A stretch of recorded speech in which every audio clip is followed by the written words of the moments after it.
বান্দরবনের শেষ দিনটা নীলগিরির পাহাড়ের চূড়ায় সবাই একসঙ্গে মিলে আম পেড়ে খেয়েছি, সঙ্গে আবার ব্যাগ ভর্তি করে কিন্তু নিয়েও এসেছি।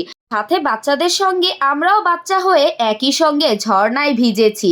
চলেন সবকিছু মিলিয়ে আজকেই লাস্ট বান্দরবনের ব্লগটা শেয়ার করছি। একদম ভোর সকালে আমরা সবাই চাঁদের গাড়ি করে এই তো একদম বান্দরবন যে বাস টার্মিনালের যে টার্নেলটা, সেই টার্নেলের ভিতর করে আমরা কিন্তু নীলগিরির উদ্দেশ্যে রওনা দিয়ে দিয়েছি। পথে আমাদের অনেক লম্বা একটা সময় পার করতে হবে। বান্দরবন বাস স্ট্যান্ড থেকে নীলগিরির পথটা, এই পাহাড়ি রাস্তাটা একটানা 2 ঘন্টা চলতে হবে। আর এই চাঁদের গাড়ি করেই কিন্তু তো আমরা তো যাত্রাপথ শুরু করে দিয়েছি একদম ভোর সকালবেলা। আর ওই দিনটা খুব ভালো রোদ ছিল, আমরা তো পুরো একদম ছারখার হয়ে গিয়েছি, আমার চেহারা দেখেই বোঝা যাচ্ছে। আর চাঁদের গাড়িতে এই পাহাড়ি রাস্তায় যেই পরিমাণ বাতাস থাকে, বাতাসে আমার ওড়না হিজাব সবকিছু একদম এলোমেলো হয়ে যাচ্ছিল, কিন্তু তাও বেশ ভালো লাগছিল।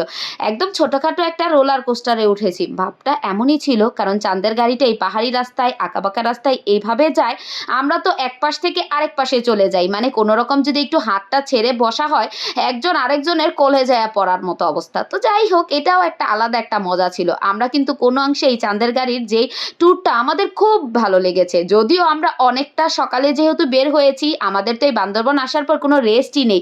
রাত 12টা 1টায় আমরা রুমে যাই একটু শুই, সেই ভোর 4টায় আবার উঠে যাই, উঠে কোনো রকম গুছিয়ে তারপরে হচ্ছে রওনা দিয়ে দিই, এই শুধুমাত্র এই সকালের পাহাড়ি ভিউগুলা দেখার জন্য।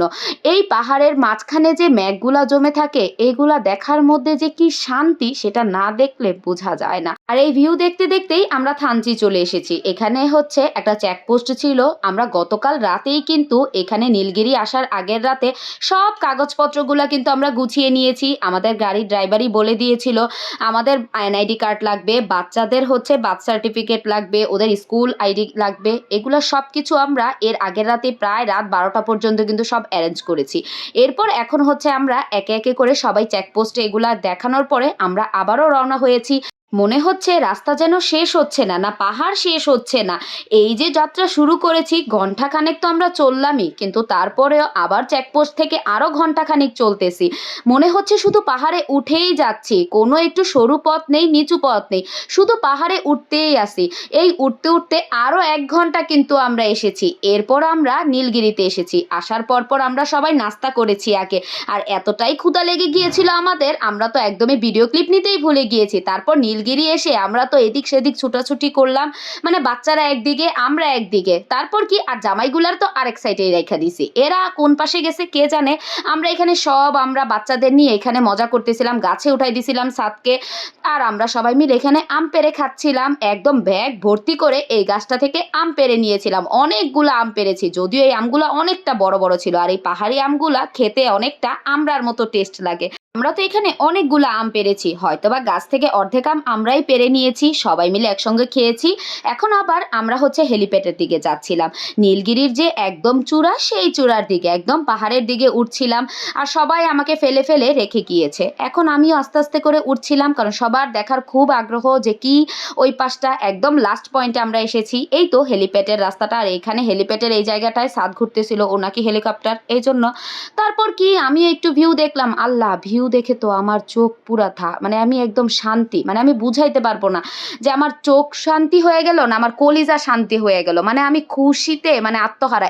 এত সুন্দর জায়গা কিভাবে হইতে পারে, দূরে ছোট্ট ছোট্ট পাহাড়ি ঝুমঘরগুলা দেখা যাচ্ছে, আর আমি মেঘ থেকে উপরে। আমাদের তো যেতেই ইচ্ছে করছে না, মনে হচ্ছে এখানেই শুধু তাকিয়ে থাকি আকাশের দিকে।